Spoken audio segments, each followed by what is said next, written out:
से दिख रहे हैं कांटे, माओवादियों ने समर्थन से किया इनकार।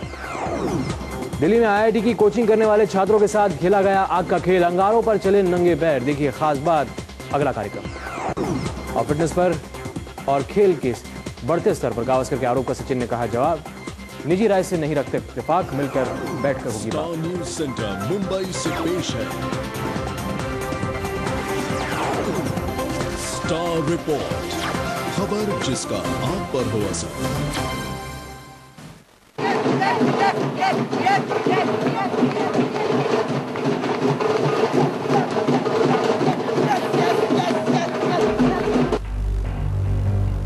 तीन लाख छात्र, 7 संस्थान, 3,980 सीट। आईआईटी, यहाँ दाखिले का मतलब है काम, नाम और पैसा। कोशिश तो सभी करते हैं, लेकिन कामयाब नहीं होते सारे। 75 छात्रों में से कोई एक ही साबित होता है खुशनसीब। एक सीट की हसरत में छात्र कुछ भी करने को हैं तैयार। एक एग्जाम में कामयाबी के लिए अग्निपथ पर भी चलने को हैं तैयार। अग्निपथ जहां पैरों के नीचे है दहकते अंगारे। अग्निपथ जहां अंगारों को पहले देनी पड़ती है परीक्षा।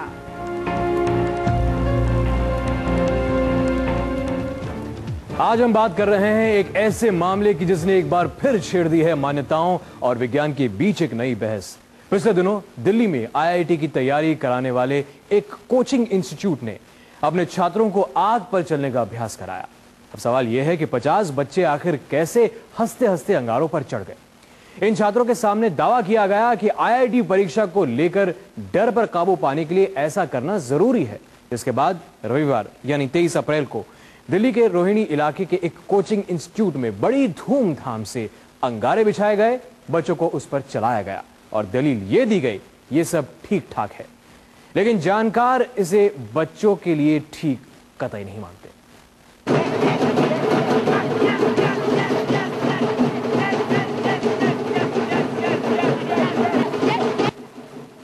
उम्मीदों का अग्निपथ है, यहां अंगारों पर चलकर डर भगाया जा रहा है। आईआईटी में दाखिले की तैयारी कर रहे ये 50 छात्र दिल्ली में रोहिणी के क्वेस्ट कोचिंग इंस्टीट्यूट में पढ़ते हैं। कोचिंग के निदेशक फायर वॉकिंग नाम की इस तकनीक को पूरी तरह से सुरक्षित और वैज्ञानिक बताते हैं और कहते हैं कि बच्चों का आत्मविश्वास बढ़ाने के लिए डर से सामना कराना जरूरी है और अंगारों पर चलवाकर वो ऐसा ही कर रहे हैं।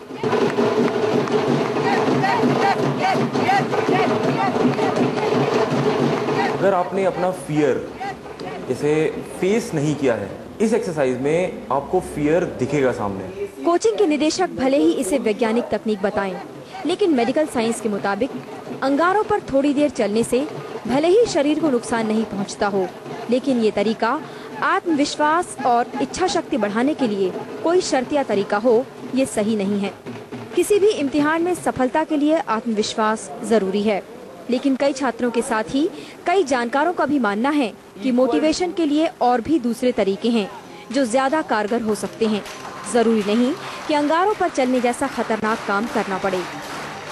ये सब खतरनाक चीजें हैं, इन चीजों से करने से नुकसान हो सकता है, शरीर के ऊपर इंजरी हो सकती है और इन लोगों को बाद में हॉस्पिटलाइज भी होना पड़ता है। बच्चों के एक्सपेंस पे ये पॉइंट को एम्फसाइज करना मेरे ख्याल से बहुत खतरनाक है।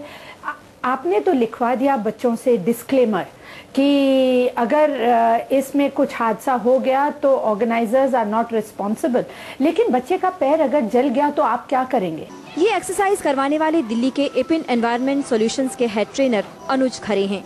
अनुज खुद भी आईआईटी में 36वीं रैंकिंग हासिल कर चुके हैं और फायर वॉक के कर्ता धर्ता वही हैं। आज की डेट में एक बच्चे को देखना है कि क्या ये सच्ची में हो सकता है। आग पे चलाना एक अल्टीमेट मेटाफोर, एक अल्टीमेट एग्जाम्पल है पॉसिबिलिटी थिंकिंग का कि हाँ ये हो सकता है। अनुज भले ही अपने कार्यक्रम को सुरक्षित और वैज्ञानिक बताएं, लेकिन सवाल ये है कि अगर उन्हें इतना ही भरोसा था तो इस फायर वॉक में हिस्सा लेने वाले छात्रों की उन्हें अंडरटेकिंग लेने की जरूरत क्यों पड़ी कि अगर इस कोशिश में कोई जख्मी होता है तो इसके लिए कोचिंग प्रशासन जिम्मेदार नहीं होगा। पेरेंट्स से नई परमिशन ली गई थी, वहीं पे एक फॉर्म भराया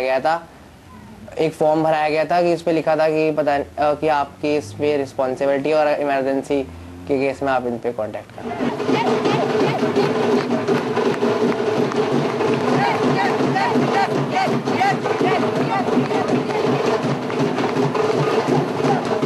करने वाली बात ये भी है कि धधकते कोयलों पर बच्चों को चलाने की इस कवायद में अनहोनी से निपटने के लिए न तो कोई एम्बुलेंस थी और न ही कोई डॉक्टर।